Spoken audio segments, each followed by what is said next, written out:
Imagínate esto. Estás agachado detrás de un pilar de mármol en el Palacio Imperial de Roma, en el año 39 después de Cristo. El aroma del incienso quemado se mezcla con algo mucho más inquietante. El sabor metálico del miedo que impregna estos pasillos. La seda cruje contra la piedra mientras las figuras se mueven a través de las sombras. Sus conversaciones susurradas llevaban fragmentos de horrores que harían retroceder incluso a los dioses. La luz parpadeante de las lámparas de aceite revela a los senadores agarrando sus togas más cerca. No contra el frío de la noche, sino contra el conocimiento de lo que sucede detrás de esas puertas doradas. Escuchas risas, altas, maníacas, completamente sin alegría. Resuena a través de los pasillos donde los hombres más poderosos del mundo han aprendido a caminar sobre cáscaras de huevo, sabiendo que los caprichos de su emperador han trascendido la mera crueldad y han entrado en reinos que desafían la naturaleza misma de la depravación humana. Bienvenidos de nuevo al Trono Hueco, donde exploramos los recovecos más oscuros de la corrupción del poder. Soy su anfitrión y hoy descendemos a la retorcida psique del gobernante más desviado sexualmente de la historia, Julio César Augusto Germánico, conocido en la historia como Calígula. Pero antes de continuar, debo advertirles que el episodio de hoy contiene discusiones explícitas sobre violencia sexual, incesto, tortura y manipulación psicológica que pueden perturbar incluso a los estudiantes más endurecidos de la historia. El hombre que estamos a punto de examinar no estaba simplemente loco. La locura implica una desconexión de la realidad. Calígula era algo mucho más aterrador, un sádico calculador con poder absoluto y apetitos sexuales que redefinirían los límites de la maldad humana. Su reinado de 4 años dejaría a Roma traumatizado, a su propia familia diezmada y a los historiadores luchando por encontrar un lenguaje adecuado para describir lo que habían presenciado. Así que róbate mientras viajamos a la habitación imperial de un monstruo donde el poder se convirtió en el afrodisíaco definitivo y el sufrimiento humano en la moneda del placer. Esta no es simplemente la historia del descenso de un hombre a la depravación. Es una historia con moraleja sobre lo que sucede cuando el poder absoluto se encuentra con la corrupción absoluta, creando una tormenta perfecta de terror sexual que resonaría a través de la historia. Imagínate esto. Eres un niño de 3 años en un campamento militar romano a lo largo de la frontera germánica. 15 después de Cristo. El año no está marcado por las estaciones, sino por el ritmo de la guerra, el choque de escudos, los gritos de los moribundos y el olor siempre presente de la sangre y el humo. Tu padre, Germánico, es el general dorado de Roma, amado por sus tropas y temido por los enemigos de Roma. Pero para ti, pequeño Gas, este mundo de violencia es simplemente tu hogar. Los soldados te adoran. Te han hecho unas sandalias militares diminutas, caligias, lo que te ha valido el apodo de Calígula, botita pequeña. Para ellos, eres una mascota, un símbolo del futuro romano. Todavía no entienden que están alimentando algo que crecerá para devorar el mismo imperio al que sirven. Pero, ¿qué hace la exposición constante a la violencia en una mente en desarrollo? La psicología moderna nos dice que los niños que presencian una brutalidad extrema a menudo la internalizan, normalizando comportamientos que deberían horrorizar. El joven Calígula no solo estaba presenciando violencia. Estaba siendo criado por hombres que lo celebraban, que encontraban entretenimiento en el sufrimiento de los enemigos, que medían el valor por la capacidad de infligir dolor. Luego, en el año 19 después de Cristo, catástrofe. Germánico muere misteriosamente en Siria, posiblemente envenenado. Calígula, de 6 años, ve a su madre, Agriina, la mayor, transformarse de viuda afligida en una mujer paranoica y vengativa, convencida de que los enemigos acechan detrás de cada pilar de mármol. La corte imperial, ya un nido de víboras, se convierte en el aula del joven Calígula en la manipulación, la traición y el uso estratégico del miedo. Imagínate esto. Ahora eres un adolescente traído a la isla paradisíaca de Capri para vivir con tu tío abuelo, el emperador Tiberio. Pero Capri en el año 31 después de Cristo no es un paraíso. Es una isla de depravación sexual donde el emperador de Roma se ha retirado para satisfacer apetitos que escandalizarían incluso al ciudadano romano más hastiado. Los historiadores antiguos susurran sobre los pececillos de Tiberio, niños entrenados para el placer del emperador. Hablan de habitaciones diseñadas para actos indecibles, de visitantes que llegaron como romanos dignos y se fueron como cáscaras rotas. Y en este entorno, el adolescente Calígula aprende la lección más peligrosa de su vida, que el poder absoluto significa licencia absoluta para satisfacer cada impulso, sin importar cuán retorcido sea. Pero aquí es donde Calígula difiere de una víctima típica de abuso. No se rompe. En cambio, Observa. Aprende. Cataloga todas las técnicas de manipulación psicológica. Todos los métodos para inspirar terror, todas las formas en que el poder puede ser armado para el placer. Suetonio nos dice que incluso cuando era adolescente, Calígula podía ocultar sus pensamientos detrás de una máscara de encanto tan perfecta que Tiberio nunca sospechó que el monstruo crecía a su sombra. Cuando Tiberio muere en el año 37 después de Cristo, posiblemente con la ayuda de Calígula, aunque los historiadores debaten esto, el joven de 18 años que asciende al poder ya es un maestro manipulador que ha internalizado lecciones de crueldad que a la mayoría de los sádicos les llevaría toda una vida aprender.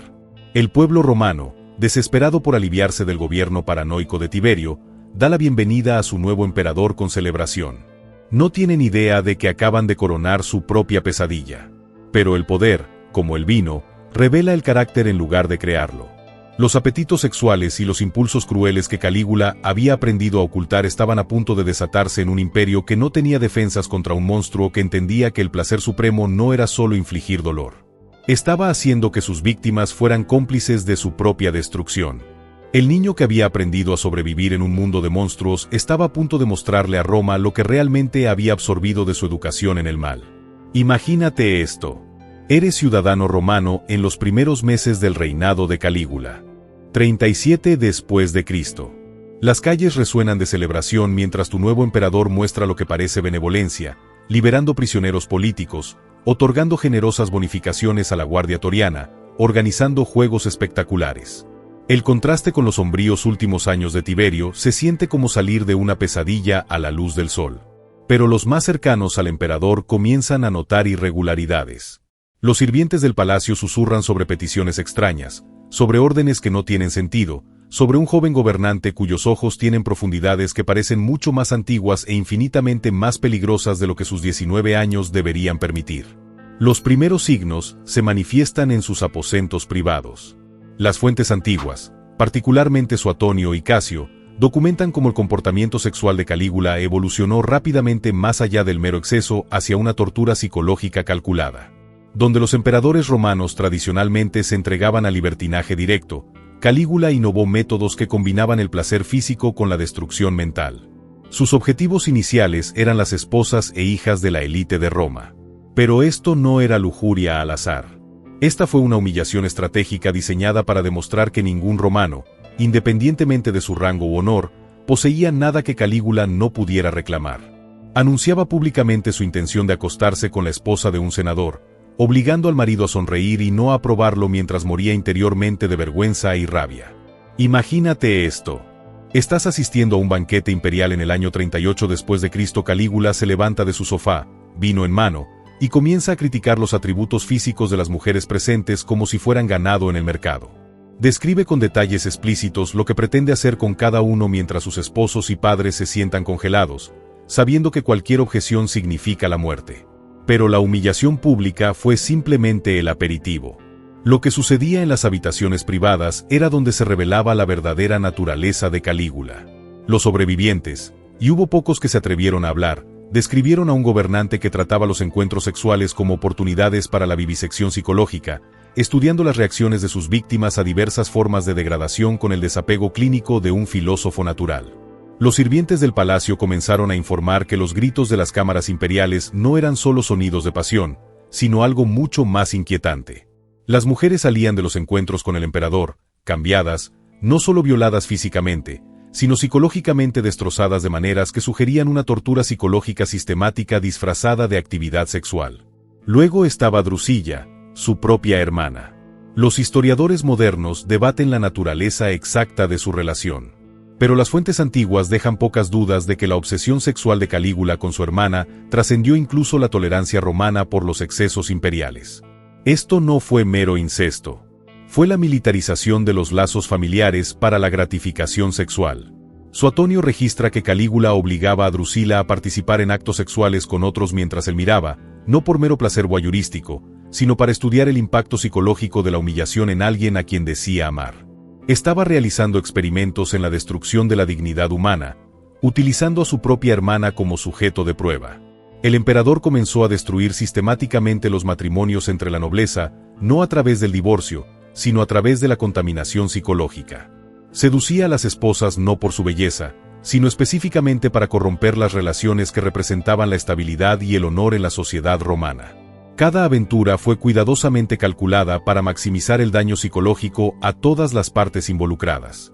Sus apetitos sexuales comenzaron a fusionarse con su amor por el espectáculo de una manera que horrorizó incluso a los romanos acostumbrados al entretenimiento brutal. Los juegos de gladiadores se convirtieron en oportunidades para la exhibición sexual con el emperador, obligando a las esposas e hijas de los enemigos capturados a realizar actos degradantes como parte del entretenimiento. Pero quizás lo más inquietante fue el desapego clínico con el que abordó estos horrores. Esta no era la brutalidad aleatoria de un loco, sino la experimentación sistemática de alguien que había aprendido a encontrar placer sexual no en la conexión humana, sino en la destrucción humana. A finales del año 38 después de Cristo, menos de 2 años después de su reinado, Calígula había establecido patrones que definirían su gobierno. El uso de la violencia sexual como herramienta de control político, la destrucción sistemática de los lazos sociales romanos y, lo que es más aterrador, el estudio clínico de los límites psicológicos humanos a través de la tortura sexual. La luna de miel había terminado. La verdadera pesadilla estaba a punto de comenzar. Imagínate esto. Eres un sirviente de palacio en el año 38 después de Cristo, encargado de preparar los aposentos privados de la familia imperial. Pero a medida que organizas las cámaras, notas algo que te hiela la sangre. No hay dormitorios separados. El emperador ha rediseñado el ala familiar para que él y sus 3 hermanas compartan espacios interconectados sin barreras, sin privacidad, sin límites entre lo imperial y lo íntimo. Las 3 hermanas de Calígula representaban todo lo bello y noble en el linaje juliano: Drusilla con su legendaria belleza, Agraina con su aguda inteligencia política y Julia Levilla con sus talentos artísticos. Para el pueblo romano, encarnaban la esperanza de la continuidad imperial. A su hermano representaban algo mucho más siniestro, sujetos de prueba para sus teorías en evolución sobre el poder y el control sexual. Pero esto no fue un mero abuso familiar. Calígula elevó a sus hermanas a un estatus divino, obligando al pueblo romano a adorarlas como diosas, y al mismo tiempo, degradándolas a través de la explotación sexual. Creó una teología retorcida donde coexistían los honores divinos y la humillación sexual, obligando a sus hermanas a participar en ceremonias religiosas que apenas eran orgías disfrazadas. Drusilla soportó lo peor de su obsesión. Los historiadores antiguos describen una relación que trascendió las categorías normales de abuso. Calígula afirmó compartir una conexión mística con ella, insistiendo en que su unión sexual era necesaria para la salud espiritual del imperio. La obligó a participar en rituales públicos en los que simultáneamente era adorada como una diosa y degradada como su propiedad personal. Suetonio registra que Calígula convocaba a las 3 hermanas a sus aposentos simultáneamente, obligándolas a presenciar la humillación de la otra. Pero esto no fue crueldad al azar. Estaba destruyendo sistemáticamente los lazos de confianza y afecto entre ellos, asegurándose de que no pudieran unirse contra él. Mientras estudiaba cómo las relaciones familiares podían convertirse en armas para la gratificación sexual, Agriina, la futura madre más joven de Nerón, respondió de manera diferente a sus hermanas. Aprendió a manipular la situación, usando la obsesión de su hermano para ganar influencia política mientras calculaba internamente su venganza. Su estrategia de supervivencia informaría más tarde su propio enfoque retorcido del poder, creando un ciclo de manipulación sexual que plagaría a la familia imperial durante generaciones. El Senado romano se encontró en una posición imposible. Se vieron obligadas a honrar públicamente a las hermanas del emperador como diosas, sabiendo en privado que eran víctimas de abuso sexual sistemático. Los senadores tenían que participar en ceremonias religiosas que celebraban la divinidad de Drusilla mientras entendían que estaba siendo destruida psicológicamente por su propio hermano. Calígula instituyó nuevos festivales religiosos en los que se requería que sus hermanas realizaran actos que combinaran el culto divino con la exhibición sexual. Los ciudadanos romanos se vieron obligados a participar en ceremonias que violaban todos los límites tradicionales entre lo sagrado y lo profano, creando una religión patrocinada por el Estado centrada en el incesto imperial. Cuando Drusila murió en el año 38 después de Cristo, posiblemente por el costo psicológico y físico del abuso sostenido, la reacción de Calígula reveló la verdadera profundidad de su trastorno psicológico. La declaró diosa, instituyó periodos oficiales de luto que se parecían más al dolor del amante que al dolor fraternal, e hizo que fuera traición mostrar un dolor insuficiente por su muerte. Pero aquí es donde la historia toma un giro aún más oscuro. El dolor de Calígula no fue solo por una hermana perdida o incluso por una pareja sexual. Fue por la pérdida de su víctima principal, la persona cuya destrucción psicológica le había proporcionado el placer más sofisticado. Su muerte representó la pérdida de su instrumento más refinado de tortura psicológica. En un intento desesperado por reemplazar lo que había perdido, Calígula comenzó a buscar mujeres que se parecieran a Drusilla, obligándolas a tener relaciones sexuales que estaban explícitamente diseñadas para recrear la destrucción psicológica de su hermana. Pero estos sustitutos solo resaltaron lo que había perdido. Años de cuidadoso condicionamiento psicológico que no se pudo replicar. Sus hermanas sobrevivientes, Agria y Julia Levilla, se encontraron atrapadas en una pesadilla cada vez mayor. Con la muerte de Drusilla, la atención sexual de Calígula se centró más intensamente en ellos, pero ahora sazonados con la perversión adicional de obligarlos a participar en rituales conmemorativos para su hermana muerta que eran recreaciones sexuales apenas disfrazadas. El abuso sexual sistemático de la familia imperial tuvo efectos que se extendieron por toda la sociedad romana. Las familias nobles comenzaron a temer que sus propias hijas pudieran ser elegidas como concubinas imperiales, mientras que la autoridad moral de la casa imperial se derrumbó bajo el peso de la perversión públicamente reconocida. En el año 39 después de Cristo, Calígula había transformado el incesto de una vergüenza privada en una institución pública, creando un modelo para el comportamiento sexual imperial que perseguiría a Roma durante generaciones. Pero su apetito por la innovación sexual estaba lejos de estar satisfecho. La destrucción de su propia familia se había practicado simplemente para el terror sexual sistemático de todo el Imperio Romano. La siguiente fase haría que su trato a sus hermanas pareciera casi misericordioso en comparación. Imagínate esto. Eres un ciudadano romano que ingresa al Circo Máximo para lo que crees que serán los juegos tradicionales de gladiadores. 39 después de Cristo. La arena ha sido fresca. La multitud zumba con anticipación y el palco del emperador brilla con púrpura y oro. Pero cuando tomas asiento, notas algo inquietante. Hay demasiadas mujeres ricas en las áreas de espera de la arena, y sus expresiones no son las de espectadores, sino las de prisioneros condenados. Calígula había revolucionado los juegos de gladiadores, pero no de manera que mejorara su honor marcial. En cambio, había transformado el entretenimiento más sagrado de Roma en un teatro de humillación sexual, diseñado para demostrar que ninguna familia romana, independientemente de su riqueza o estatus, poseía algo que no pudiera reclamar y corromper para su diversión. Los juegos comenzaron de manera bastante tradicional. Gladiadores profesionales que luchan con habilidad y honor. Pero luego vinieron las innovaciones de Calígula. Los líderes, esposas e hijas enemigos capturados fueron obligados a realizar actos degradantes como entretenimiento intermedio mientras sus esposos y padres se veían obligados a mirar desde las gradas. Su vergüenza se mostró para la diversión de cientos de miles de ciudadanos romanos. Pero la atención del emperador no estaba en el espectáculo en sí. Estaba en los rostros de los familiares de la víctima en la multitud. Las fuentes antiguas describen cómo Calígula usaba espejos y superficies reflectantes para estudiar las expresiones de los padres que observaban la degradación de sus hijas. Madres presenciando la humillación de sus hijos, maridos viendo la violación de sus esposas.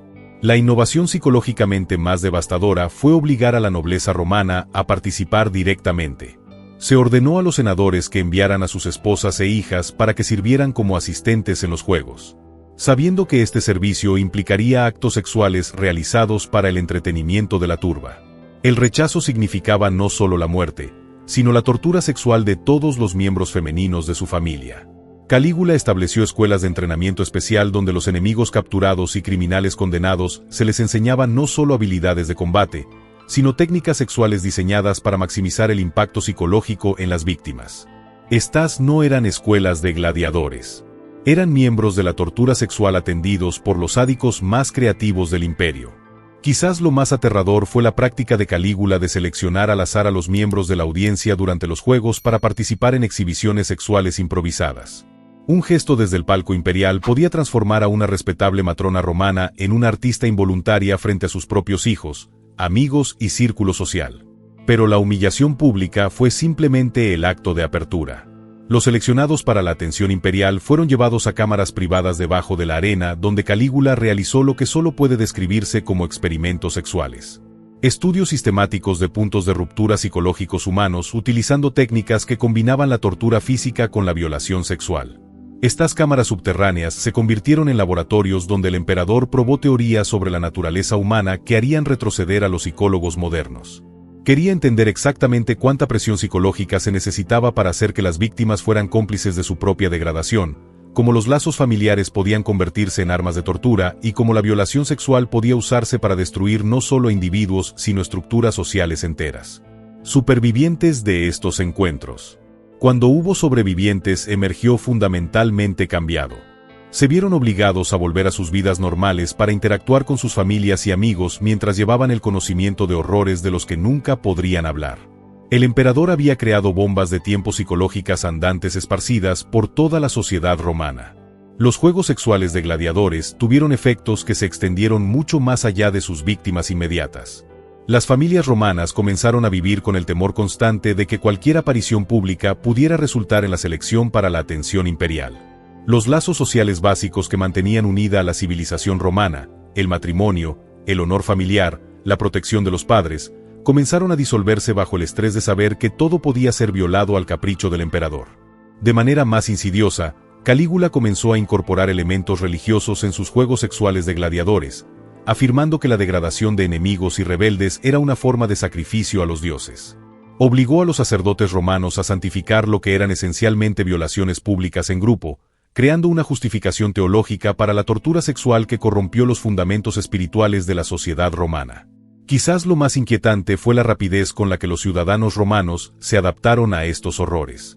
Lo que inicialmente sorprendió al público en silencio finalmente se convirtió en entretenimiento normalizado. El emperador había corrompido con éxito las sensibilidades morales de toda una civilización, entrenando a cientos de miles de personas para encontrar placer en la tortura sexual sistemática. En el año 40 después de Cristo, los juegos sexuales de gladiadores se habían convertido en la pieza central del entretenimiento romano, y cada evento superaba los límites más que el anterior. Pero el apetito de Calígula por la innovación era insaciable. La corrupción del entretenimiento público simplemente estaba preparando el terreno para su proyecto más ambicioso, la completa subyugación sexual del Imperio Romano. La arena se había convertido en su campo de pruebas. Ahora estaba listo para aplicar esas lecciones a toda una civilización. Imagínate esto. Eres un arquitecto convocado para rediseñar el palacio imperial en el año 40 después de Cristo. Los requisitos del emperador son inusuales. Quiere un ala que pueda albergar a cientos de mujeres, pero no como concubinas tradicionales. Las especificaciones incluyen salas de observación, cámaras diseñadas para múltiples ocupantes y, lo más inquietante de todo, cuartos para los familiares de las mujeres que se verán obligados a presenciar su degradación. Calígula había evolucionado más allá de la depredación sexual aleatoria en algo mucho más sistemático, la creación de un harem imperial diseñado no para el placer, sino para el estudio científico de la tortura sexual y psicológica. Sus agentes recorrieron el imperio, seleccionando mujeres no solo por su belleza, sino también por sus conexiones familiares, estatus social y perfiles psicológicos que maximizarían el impacto de su degradación. El proceso de selección en sí fue una obra maestra de la guerra psicológica. Las mujeres fueron elegidas específicamente porque su violación causaría el máximo dolor a sus familias y comunidades. La hija de un general, la esposa de un senador, la hija amada de un comerciante. Cada selección fue calculada para destruir no solo a un individuo, sino redes enteras de relaciones y vínculos sociales. El Imperial Harem no era una casa de recreo tradicional de estilo oriental. Fue diseñado como un centro de investigación donde Calígula podría realizar estudios a largo plazo del deterioro psicológico humano en condiciones de abuso sexual sostenido. Las mujeres vivían con ropa de seda de lujo, buena comida, hermosos alrededores mientras eran sometidas a una deshumanización sistemática que era aún más horrible por su precisión clínica. Las fuentes antiguas describen una burocracia de terror sexual, registros detallados de las respuestas psicológicas de cada mujer, horarios cuidadosos diseñados para maximizar el trauma y documentación sistemática de qué técnicas eran más efectivas para destruir diferentes tipos de personalidad. Esto no fue una brutalidad al azar. Se trataba de una investigación organizada utilizando seres humanos como sujetos experimentales. El aspecto psicológicamente más devastador fue el requisito de Calígula de que los miembros de la familia participaran en la degradación de sus seres queridos. Los padres se vieron obligados a dar a luz a sus hijas personalmente. Los maridos tenían que preparar a sus esposas para la atención imperial, y las madres se veían obligadas a observar la destrucción psicológica de sus hijos mientras mantenían expresiones de gratitud por el honor de la selección imperial. Calígula mantuvo lo que solo puede describirse como notas de investigación sobre el deterioro psicológico de cada víctima. Estudió cómo los diferentes orígenes sociales afectaban las respuestas al abuso, que lazos familiares podían convertirse en armas de manera más efectiva y cómo la tortura sexual podía calibrarse para lograr resultados psicológicos específicos sin causar la muerte inmediata. El harem requirió cientos de miembros del personal, guardias, sirvientes, administradores, todos los cuales se convirtieron en cómplices de la tortura sexual sistemática de ciudadanos romanos. Pero esta complicidad no fue accidental. Fue cuidadosamente cultivado. Los miembros del personal fueron introducidos gradualmente a tareas cada vez más horribles. Sus sensibilidades morales se erosionaron lentamente hasta que pudieron participar en actos indescriptibles mientras mantenían su autoimagen como leales sirvientes imperiales. Las mujeres que sobrevivieron a su tiempo en el harem imperial fueron devueltas a sus familias como armas vivientes diseñadas para destruir las estructuras sociales romanas. Llevaban consigo un trauma psicológico que hacía imposibles las relaciones normales. Pero lo más insidioso es que habían sido entrenados para normalizar la violencia sexual, extendiendo la corrupción del emperador por toda la sociedad romana como una plaga psicológica. Los historiadores antiguos que trabajan a partir de registros palaciegos descubiertos después de la muerte de Calígula describieron documentación detallada de técnicas de tortura, respuestas de las víctimas y métodos innovadores para maximizar el daño psicológico. El emperador había creado el primer estudio sistemático del mundo antiguo sobre la tortura sexual, tratando el sufrimiento humano como un tema de investigación científica. Para legitimar sus acciones, Calígula instituyó ceremonias religiosas que afirmaban que la subyugación sexual de las mujeres romanas era necesaria para la salud espiritual del imperio. Obligó a los sacerdotes a declarar que las prácticas sexuales del emperador eran mandamientos divinos, creando justificaciones teológicas para la tortura sexual sistemática que corrompió las instituciones religiosas romanas. A medida que avanzaba el año 40 después de Cristo, el harem se expandió para incluir poblaciones cada vez más vulnerables, hijos de enemigos condenados, mujeres ancianas de familias rebeldes, incluso individuos discapacitados que no podían proporcionar ningún placer físico, pero cuya degradación ofrecía satisfacción psicológica a un emperador cuyos apetitos habían trascendido las categorías humanas normales. Los efectos del harem imperial se extendieron por toda la sociedad romana de manera que amenazaron los cimientos mismos de la civilización. El matrimonio se convirtió en una fuente de terror en lugar de alegría. La paternidad es una posible sentencia de muerte y el avance social es un camino hacia la victimización.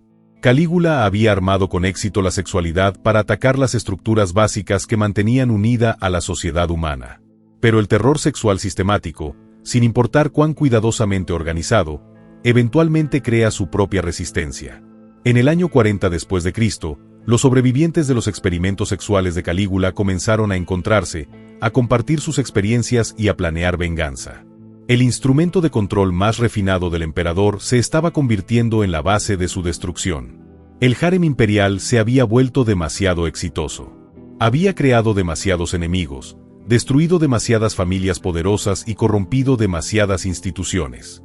El terror sexual sistemático del Imperio Romano se acercaba a un punto de ruptura que amenazaría no solo el reinado de Calígula, sino su propia vida.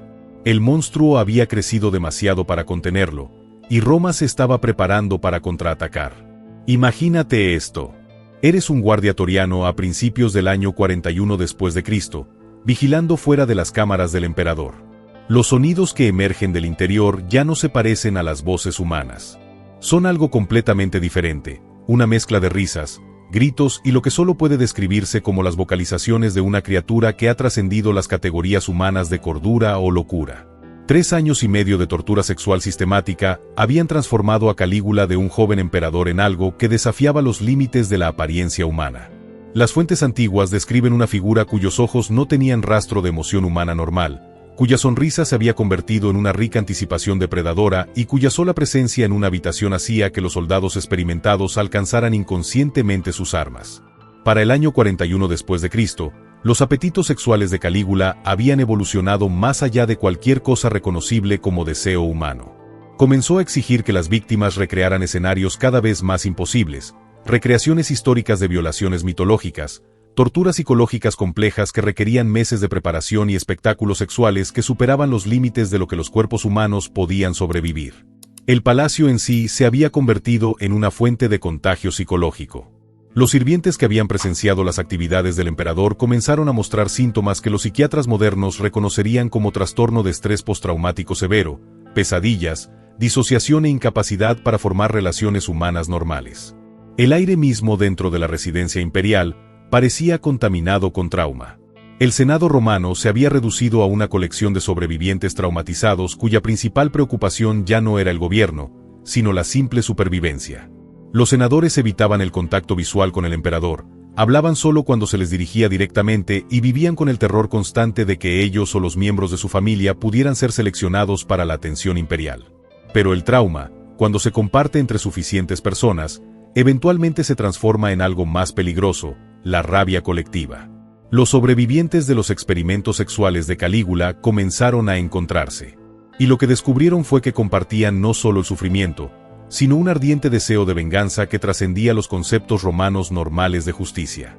La conspiración que terminaría con el reinado de Calígula no estaba motivada por la ideología política o la ambición personal. Fue impulsado por el trauma acumulado de cientos de personas que habían sido torturadas sexualmente, destruidas psicológicamente y obligadas a ver a sus seres queridos sufrir una degradación indescriptible. Esto fue venganza en su forma más pura.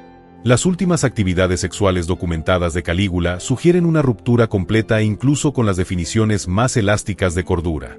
Comenzó a realizar elaboradas ceremonias en las que afirmaba estar copulando con los propios dioses, obligando al personal del palacio a participar en rituales que combinaban la violencia sexual con la blasfemia religiosa en una escala que horrorizaba incluso a sus cortesanos más hastiados.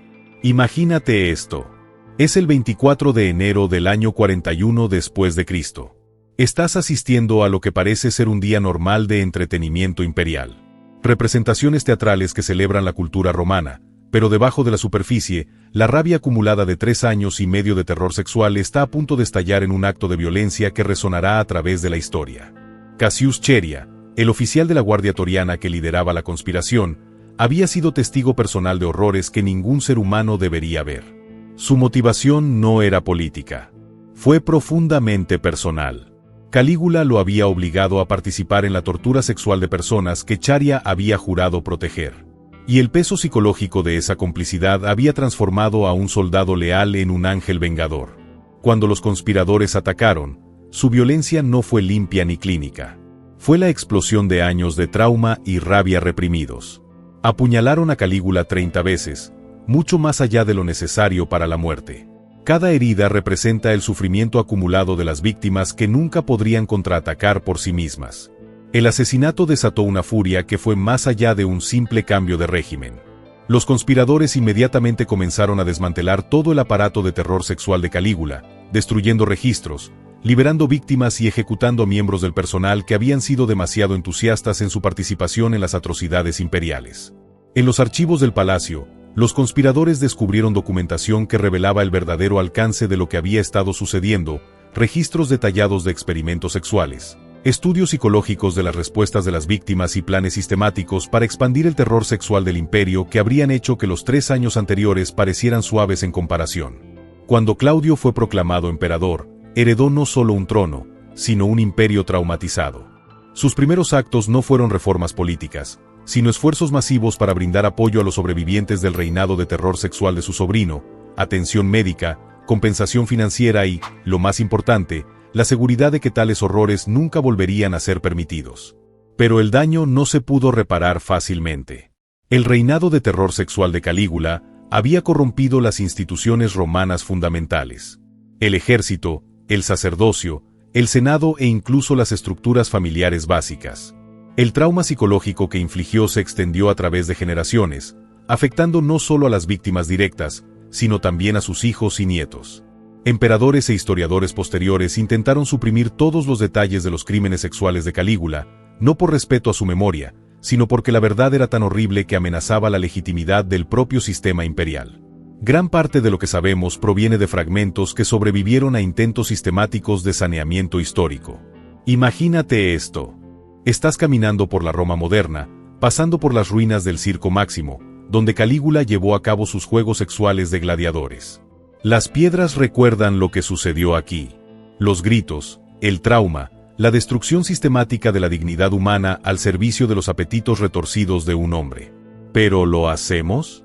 La historia del reinado de terror sexual de Calígula ofrece lecciones que trascienden la historia antigua.